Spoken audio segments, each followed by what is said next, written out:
Have you ever paid attention to the names on Hawaii's streets? On this week's Aloha Authentic, Kamakapili shares about the niece of King Kamehameha the Great. In the Ahupua'a of Waikiki, which lies in the Moku of Kona, here on Oahu, stands a one-way street named after a high chiefess. We're speaking of Kuamo'o Street. The word Kuamo'o translates as backbone or spine, road or path, or can also refer to the clamps used in making or repairing canoes.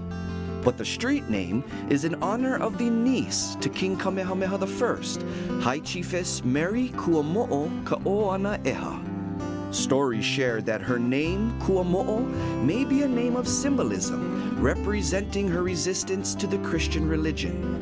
Interestingly, she was married to John Young, a haole sailor from England who became a close friend and advisor to the king. Together, they had 4 children, including Fanny Kekelo-Kalani, who became mother of Queen Emma, wife and consort to King Kamehameha IV.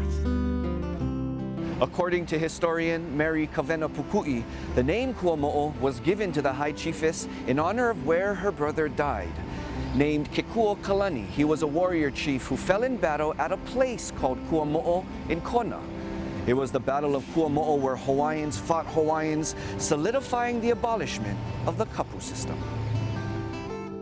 Prior to the passing of King Kamehameha, known as the father of the Hawaiian nation, he named 2 heirs. His son, Liholiho, received his lands and political power, ascending the throne as King Kamehameha II. His brother's son, Kekuo-Kalani, was entrusted with his feathered war god named Ku-Kailimoku, a symbol of the old religion. While Kekuo-Kalani represented the traditionalists and the ways of old, Liholiho supported change and allowed Christianity. The 2 cousins fought each other on the battlefield, and it was Liholiho who came out victorious, killing Kekuo-Kalani and turning the page of time. Did you know? Now you do.